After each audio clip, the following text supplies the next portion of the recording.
everybody. It's Cadillac Simply the Best. I'm Rose Odette, founder of Cadillac Simply the Best, and I'm so excited.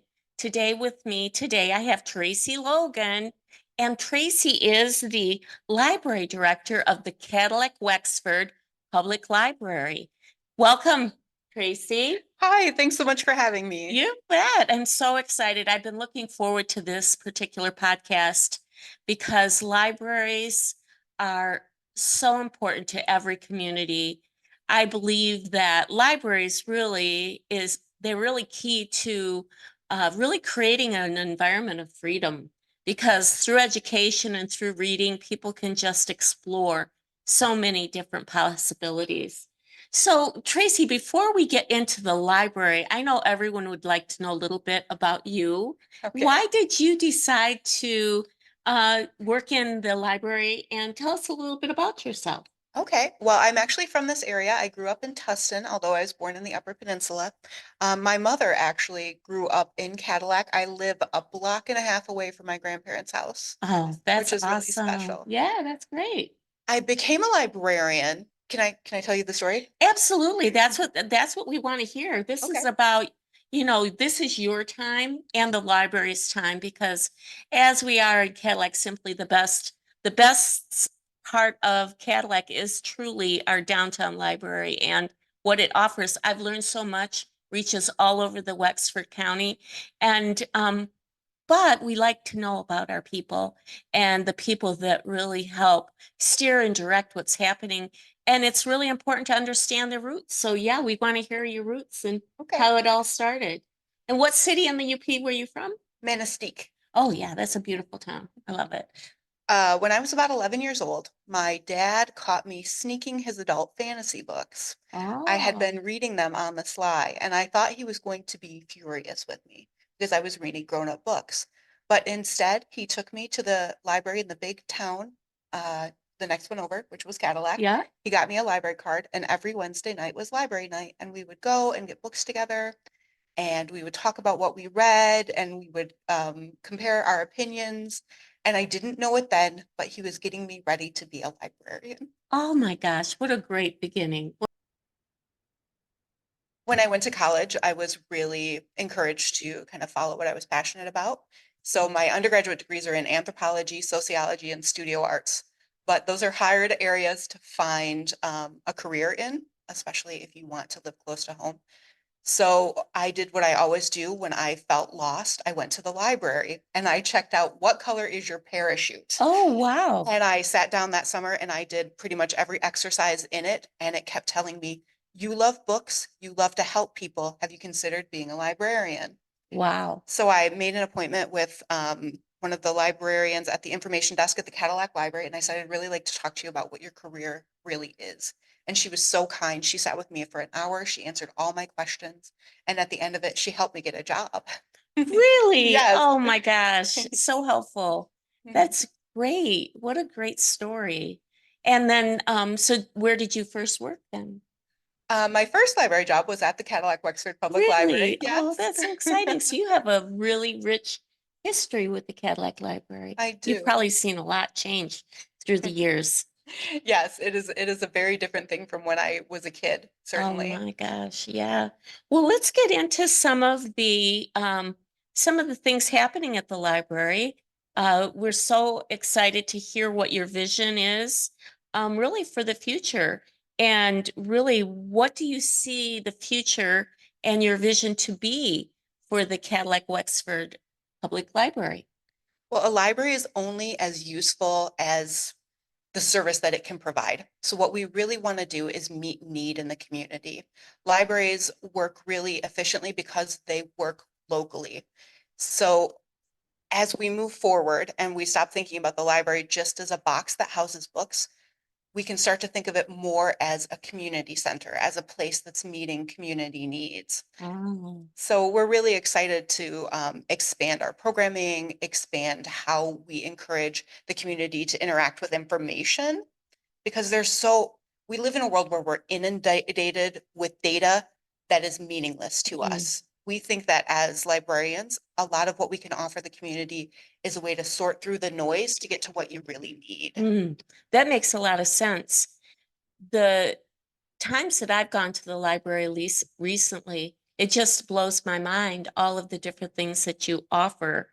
And I do see you changing the library from a place to check out books, or even it was really cool when they had audio books, and now it offers so many different things. And to be a community center, has the community embraced the library as a community center? I think that's exactly what people are looking for. It's really easy for people of a certain economic class to get their hands on books, but to make connection and to access reliable information and to share resources on a meaningful level, you really need the help of a library to bridge those gaps for people in every stratosphere. Absolutely. And I think that it is a safe place, and it's a place where people can go and have, I assume that a lot of the people that come there, they access the internet. Do they have internet access there? Yes, we do. We offer internet access on computer and through Wi-Fi. A lot of actually what we offer is printer access because What? even people who have computers and internet at home, people rarely keep printers anymore Oh, because people okay. don't need to print that often anymore, and to True. maintain a printer is See, I very never thought of expensive. that. Yeah. Oh my gosh. Well, what is your biggest challenge then in the new era of libraries? What presents a challenge to you regarding that? Well, money is always an issue, obviously, Mm, because as we're asked to do more and more and to fill new needs, our funding does not necessarily grow with that demand. okay. So it's a lot of weighing need against what we have the resources to do. Well, tell us how that works. How does the library actually create a budget, or have access to funds to really operate? Because as you and I chatted prior to the going on air, you mentioned that you have over 20 employees. Yes, we have almost 30. I think we're at 28 right now. Wow, that's a lot of staff to pay, to keep happy, to give them a good environment to work in. That does not come cheap. It does not. Thank you for noticing that. Our biggest expense is labor, and we are supplying labor to 5 locations because we're a What? county public library. 5 locations? I had, where are they? Cadillac, Manton, Mesick, Buckley, and then Tustin is what we call an affiliate branch. So we do not, they have their own separate money, but we act administratively for them. Okay, that is a lot of locations. Yes. And do the outlying areas outside of Cadillac, do they leverage that? We have a county-wide millage, which is how our library is primarily supported. Okay. About 75 to 80% of our revenue comes from the county-wide millage. Without the millage, we would not exist. Wonderful. Well, at least now we know at least that part of our where that part of our tax dollars are going, and it's to a great need we have in the community. And so, how do you tell us a little bit more about your community engagement? How do you engage the community here in the central location at the big building down on Lake Street, or even to the 5 other areas? How do you reach the community? How do you engage? Yes. The number one thing that you have to do to be successful is to be good listeners. You have Ah, to let people tell you what their needs and wants are, which means going to where people are.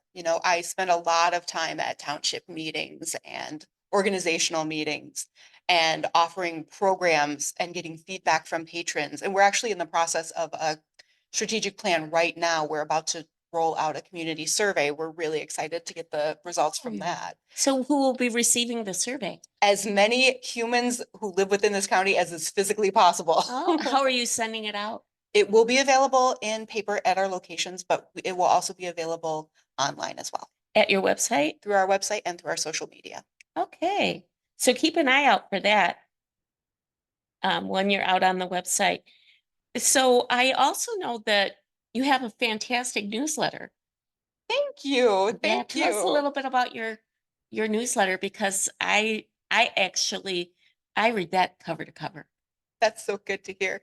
We offer a monthly newsletter, which is the supreme work of our programming staff.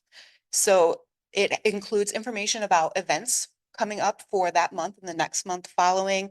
It includes information about new services. So there was a little blurb about our new seed library in it just recently. It also highlights new book editions and it makes recommendations too. And we like to do staff picks because the staff are all voracious readers. Sure. So it's really fun to give them a quick voice and say, what are you reading this month that you're excited about? Oh, fantastic.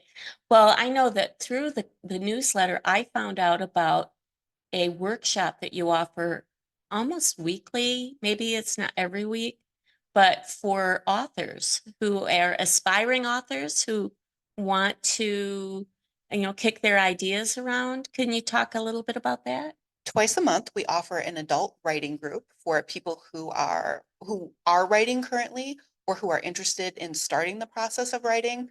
It's a really interesting group because people are doing a lot of different things. We have nonfiction authors, we have people who are working on family memoirs, poetry, plays, fiction. It's a really wide variety of interests, and it's been such a joy. I'm really enjoying facilitating. I feel really lucky to get to interact with you And guys. that's where I first met Tracy. I still haven't published my book, but I will someday. That's the famous last words, right? So I know you do. Let's talk about the different age groups. I know that you meet the needs of, you just mentioned you have that group for adults. Can you take us through sort of, the demographic of the things you offer to people at different age levels, maybe starting with children? Absolutely. Well, you know what I'm going to do is I'm going to highlight one thing for each age group because honestly, last year we did almost 700 programs. What? 700 Yeah, programs.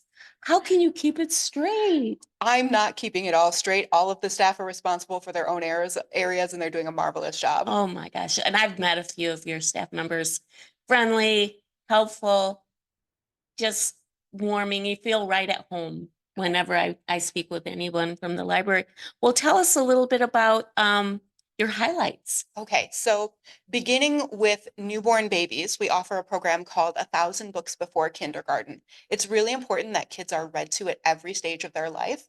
So we offer this program for every 100 books that you read to your child, and it doesn't have to be 100 different titles. If you read the same book 5 times, that counts for five. Oh, okay. We offer prizes for those Wow. milestones. And then once you reach 1,000, you get a book bag with some larger prizes, and then you get to pick out your child's favorite book in the library. And we put a plate in it that basically says, Johnny Smith has read 1,000 books before kindergarten. And anytime they come in, they can see their book and celebrate Wow. their accomplishment. That's huge. I never heard of that before. That is such a good motivator for to get a young reader going in the area of, just capturing knowledge and getting that great habit of reading. That's amazing.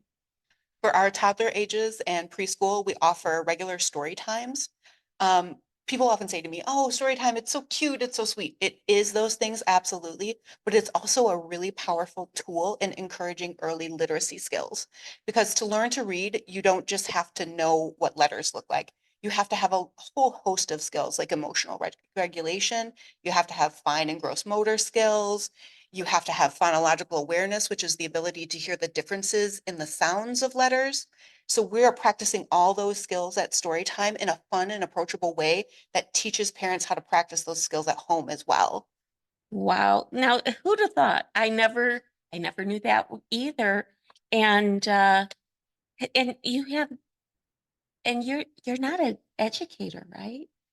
My personal background is not in education, no, but we consider the library's role as lifelong education. Absolutely. I'm just so excited to know these things. Well, keep going. Okay, so for elementary age kids, we have a program coming up this summer. It's our summer reading program. Adventure begins at your library. It's really important that kids keep reading over the summer so that they don't lose precious reading skills. A Mm. kid who doesn't read over the summer can go back to school 6 months behind. Oh, that would be Yes. so sad. It would be so sad, and it really is a disadvantage for kids. So we offer summer reading program. We offer prizes and activities and events that keep kids reading over the summer so that they Mm. don't lose those important skills. So when does that begin? That begins the second weekend of June. I'm so sorry, I don't have the That's exact okay. date off my So head. it's on the weekend, and Mhm. how do they get signed up for that? The wonderful thing is we don't practice sign up. We think it's a barrier. So all you have to do is come into one of our locations, say, I want to participate in the summer reading program. They will hand you the piece of paper that you need to do that, and you're in. Wow, and Or you can get it from our website. Sorry. so they can come in or so it's called the summer reading program, Mhm. and that's for elementary, Actually, we offer summer reading for all ages, all ages. Wow, but we really want to highlight it for elementary school kids because they're at the most danger of losing right. skills. And that's where they need to keep practicing. Yes. Oh my gosh. Okay, keep Okay. going. What do you got up your sleeve next? For our teens, we offer a really wonderful Teen Tuesday, which is just a kind of a casual hangout. We put out a simple activity and we give the kids a healthy, safe place to interact with each other. They're so they're so social and they're so hungry for a chance to be together. Just Mhm. offering them that safe space and keeping them off the streets, wandering around, getting into trouble is a really positive thing that we can do. Absolutely. What do they do when they come on Tuesdays? We do crafts, we watch movies, sometimes we do karaoke. Oh gosh, that has to be a lot of fun. It is, it's a That good, is. And so, do you have teamwork with the schools? Do the school like counselors, are they aware of these programs? yes, we have partnered with the schools in the past. Right now, we are also doing kind of a small initiative where middle school kids can get a ride twice a month to come and visit the library after Oh, school. good, because it's way out. It's not like high school. It's on Mackinac Trail Yeah, and it's out not there. walkable for So they them. need a ride. Well, Mhm. that's awesome. So we're up to the teenage years. Yes. That's amazing. Then we're offering all kinds of cool programs for adults. Something I'd really like to highlight is it's a program called Books and Booze. Oh, right. I've done that. It's so much fun. This is something we do in partnership with Horizon Books and the Greenhouse at Willow, where they host for us an adult reading group. So we read one shared book every month, and then we get together in a casual, fun environment to talk about it. Sometimes we have speakers, sometimes we have activities that align with the book, but it's just a really great hangout and a chance to connect with friends or family or meet new people. That, I have participated in that, and I am a member of a book club that we received a lot of support from. We're the Girlfriends and Wine book club, and we are so grateful. I just have to do a shout out to that book club and how we are 15 years doing it. Wow. We've been around a long time, and we just met the other day, and I told them that you were coming in today, and they wanted me to make sure I told you how much we appreciate the way you guys organize. How many book clubs could you talk a little bit about your book club program? Sure. We support almost 40 book clubs across the county. So all you have to do is you have to have one member who is a resident of Wexford County. You register your book club with us, and then you have the rights to borrow any of our book club sets, which are collections of the same title, like 6 to 8 titles, and then you can borrow them for your book clubs. Um, and as a registered member of the book club, you get 2 vouchers a year, and we will purchase 6 to 8 copies of the titles of your choice. That's amazing. And we really love it. And last December, we read Mitch Albom's book, Little Liar, Oh, and we went nice. up to see him as a group. So it just really brings us together, and it causes us a time to get together and to share and to talk about the book a little and drink a little wine at the same time. We sure enjoy it. So, those are amazing offerings, and I'm sure that the community will want to know and hear more about that. Going to your website, they can go to the website. What is your website, by the way? It's www.cadillaclibrary.org. Perfect. Thank you. And could you go into equity and access a little bit more on how, I know you mentioned all levels of social economic status And how do you reach the folks that might um, need a little bit more access so that they can have some of the basic fundamentals that some other people might have at their own house? How do you reach that crowd? Well, the first thing, like I said, is you have to go to where people are. So we've been working really hard on kind of decentralizing the library and Mm, thinking less of our building as the heart of what we do and the community more as the heart of what we do. So okay. we accomplish that. We're doing a couple different things right now to get that started. We offer a traveling story time. So we offer story time at the free lunch at the Salvation Army.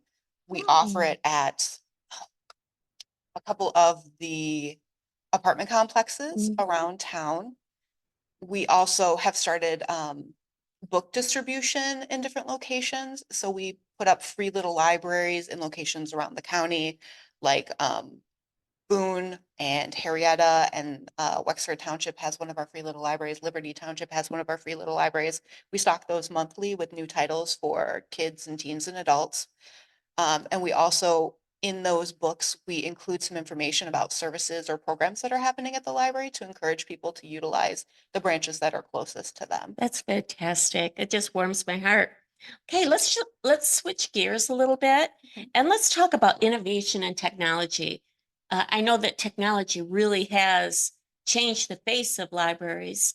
And so how is it going there in the Cadillac Wexford Public Library regarding innovation and technology? And how does the library adapt to these new technologies? Well, we like to think of technology as a tool. So what we're really invested in is vetting the tools to see how useful we feel they will be to our community. So something like VR, which is very cool and interesting, right now does not have a lot of practical application. So we might skip over something like VR and talk more about, say, artificial intelligence and how Chat GPT can be used in people's everyday lives to kind of take labor off their plates. Mhm. So what we're really interested in is vetting technology to see what's useful to the community and then helping them learn about it and how they can utilize it in their own lives. Wonderful. Well, yeah, AI is kind of scary. You hear so many good things about it, but then you hear so many um, kind of shady things about it. So having the library sort of help us sort that out, I think is really adding value to the community. And so can you talk to us a little bit about the technology around just book delivery? I know there's ebooks, there's Audible books, there's regular books. Can you talk to us a little about the changing roles of, the collections, digital collections, video collections? I know that you used to take care of the circulation of so many books, but now you have to kind of take over kind of organize a lot of different inventory, I guess is what I'm trying Yeah. to say. Yes. So obviously people are generally familiar with physical collections, right? Exactly. But we are doing increasing, I'd say, business in online resources. So ebooks, e-audiobooks, streaming music, TV, movies, things like that. What people don't understand is that the way that our ebooks operate is very, very different from our physical collection Hmm. because we all of it starts with the platform, right? I Mm-hmm. can't just hand you an ebook. No. I have to have some sort of delivery system. And the Mm-hmm. delivery system is the platform we use, which in this Okay. case, we use two. We use a thing called the Libby app through Overdrive, Mm-hmm. and then we use another platform called Hoopla. Let's just talk about, they work in very different ways. So let's just talk about Libby to start with, because that's the one that people most commonly Okay. use. And how Libby works is we are part of a consortium of 38 other libraries across Northern Michigan. Everybody puts money into a pot, and we use that shared money to purchase ebooks and e-audiobooks and e-magazines as well. So, but the thing that's very, very different for us is that it all depends on licensing. So Mm. I do not have access to every single ebook that is available for you to purchase on Amazon. Hmm. I only have access to the items that the platform has negotiated with the publisher Oh, to sell me.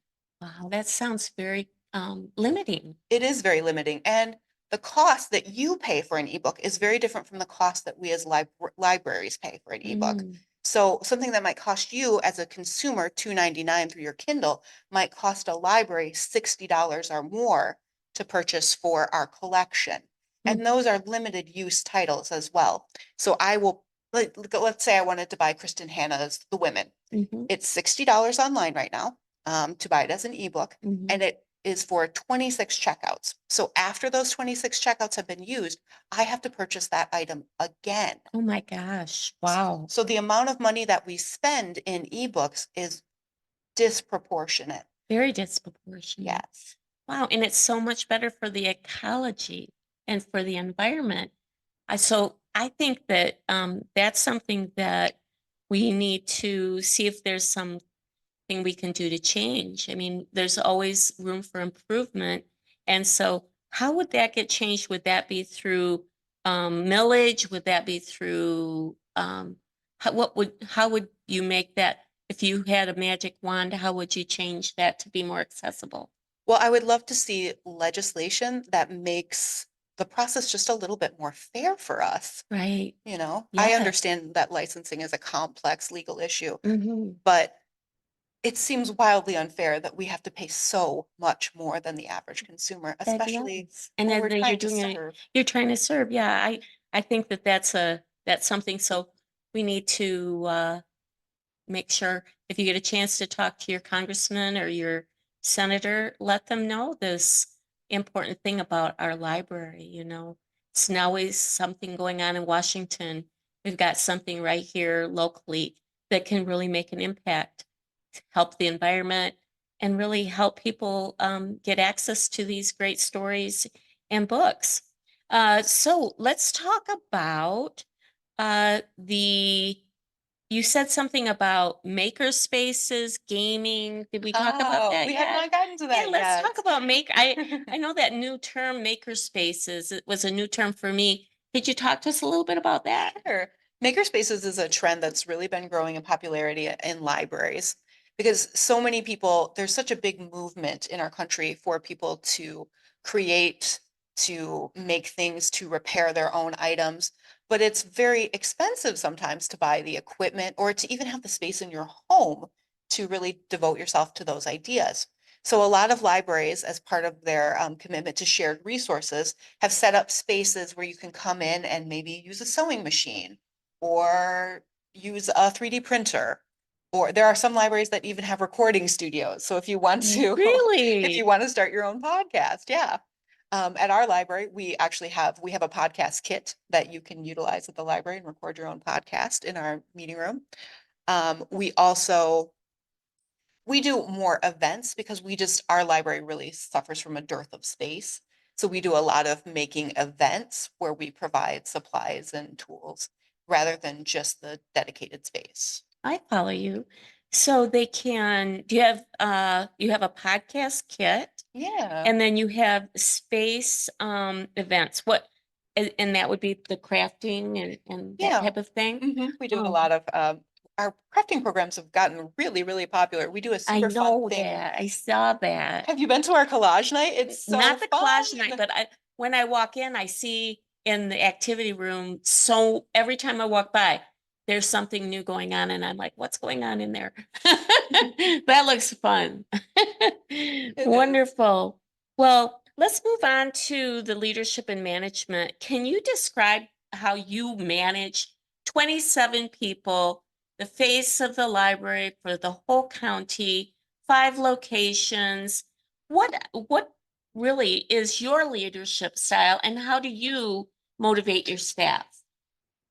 Okay. I think the number one thing is that a good captain can't be afraid to swab a deck Wow. is how I think of it I as. love that metaphor. Wow. You have to be the example that you want to see in your staff members. Mm, So I try really hard to show that I'm always willing to help out, that I'm always willing to help problem solve, mm, that I am here to support the staff, not to be a burden to them.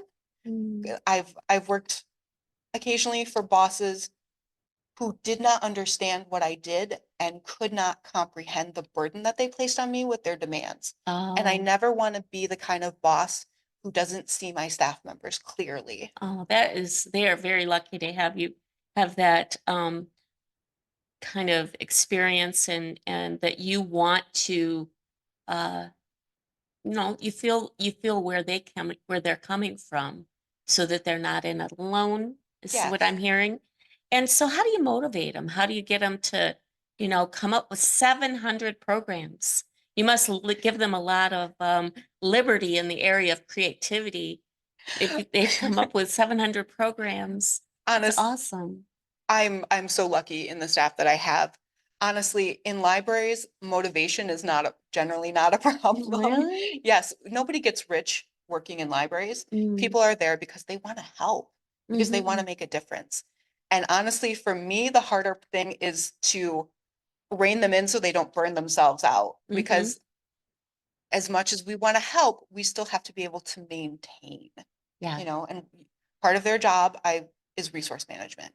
Okay. Well, and that teaches them leadership. I hope so. That's how you really can. And so my experience when I went to Michigan State, I worked at the library for all 4.5 years. I went on an internship. So I did come back and I shelf read, I mended books, checked books out. They had an assigned reading desk and I had to, and they would be able to get these items on a limited basis. So I have a big love, and I've also worked in a law library and brought in those periodicals and help people with the Reader's Guide to Periodical Literature. And so I have a great appreciation for just being around those books and just feel the just I don't know, there's an aura or a sense in a library, the hush. And although I don't feel like your library makes us be super quiet, but there is that magical hush that you get in a library. You know what I'm talking about? Yes, yes. I love that.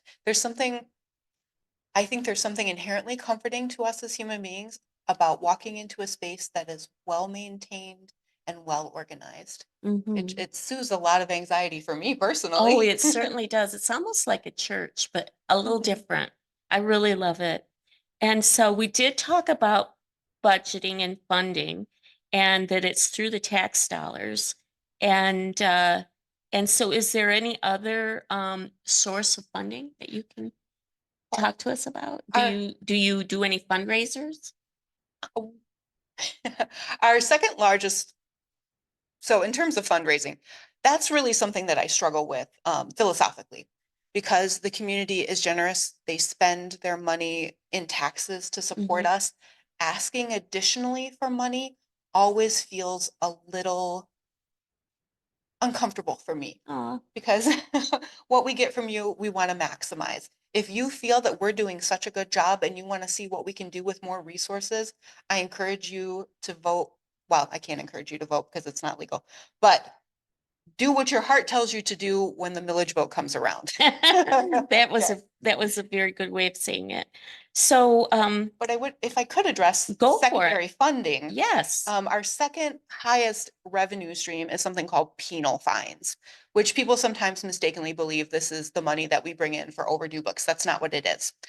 Michigan is the only municipality in the world that funds libraries through penal fines. So anytime a state trooper specifically writes a ticket within the bounds of Wexford County that produces a fine, a portion of that fine is set aside for library use. Hmm. Okay, which sounds on the outside like a great idea, but it means I have to pray for crime. That's funny. And that's very hard on my soul. But also, it depends on a lot of factors that are completely outside of my control. Like how Okay. many state troopers are working within the bounds of the county? How many tickets are they writing? How much of that is producing a fine that the court has decided to actually enforce? The Right. court also has the ability to skim that money off the top to support their own needs and Okay. costs.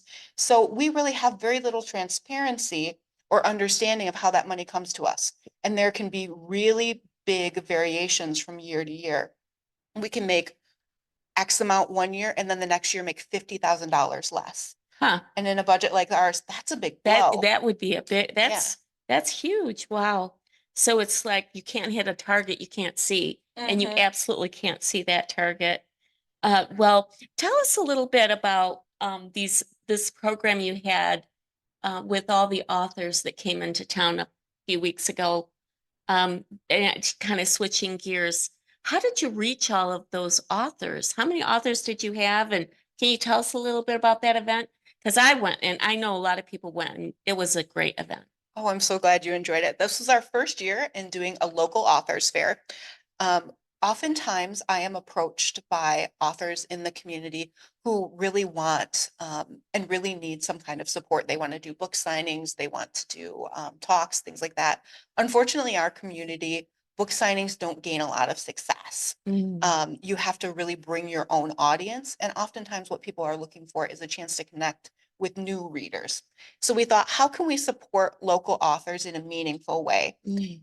Maybe if we offer a big fair with lots and lots of authors, we can generate enough foot traffic for that to be meaningful for them. So Mm. that was kind of our big goal to start with. Um, and it turned into kind of a celebration of local authors and writers. So we did talks to talk about how do you approach bookstores and libraries with your book? How do you write certain genres? How do you connect with your own creativity to give the authors some value added and also to attract footfall from our public. So it was really exciting. It was really cool. We thought if we get 25 authors this first year, we're doing great. We had 47 people sign up. And we What? were turning people down Oh because my they were past the gosh. Oh deadline. my gosh. It was so Wow, exciting. that is 47? Oh my 47. gosh, that's huge. And I know that a couple of the authors are going to be on our podcast. Oh, Yeah, yay. we've got Rick, who Bartard, Bar Bartrand? yes, he's coming on the podcast in a couple of weeks. And then a lady from Traverse City named Karen Reiser, Oh, and she's okay. coming on the podcast just to talk about their books. And so I was so happy to see that local event. And so before we end, is there anything else you'd like to share with the people of Cadillac or Wexford County, Northern Michigan, about the library?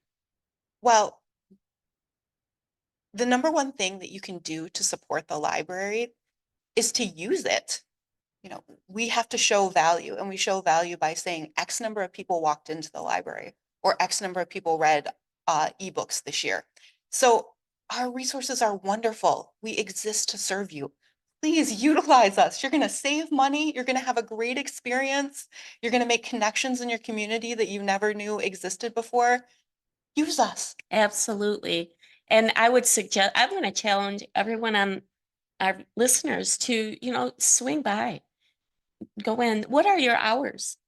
The Cadillac location is open from 9 to 7, Monday through Thursday, 9 to 6 on Fridays, and 11 to 3 on Saturdays. All right. So you're very accessible. 9 to 7, Monday through Thursday, 9 to 6 on Fridays, and 11 to 3 on Saturdays. So, and the website is Library.org. cadillaclibrary.org. And we've been talking to Tracy Logan, who is our library director. Now I'm going to ask her a question about Cadillac and what is her favorite thing that makes Cadillac simply the best for her.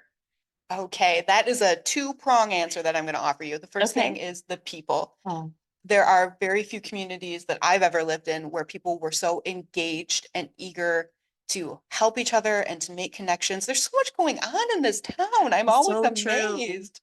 And then it's just the natural beauty. Is this not the prettiest town in northern Michigan? Oh, absolutely. It really, really is. And I totally agree with you. And you're one of them. You are one of them. I love seeing Tracy around town. She's always a smile, always helpful, very, very smart. We're so fortunate to have her leading our library and the people of the library, and keep an eye on the library because they keep doing new, exciting new things. And so that wraps up today's uh, podcast for Cadillac Simply the Best. And we look forward to all the things that you can bring to the library. Thank you. Thank Thanks, you. everybody.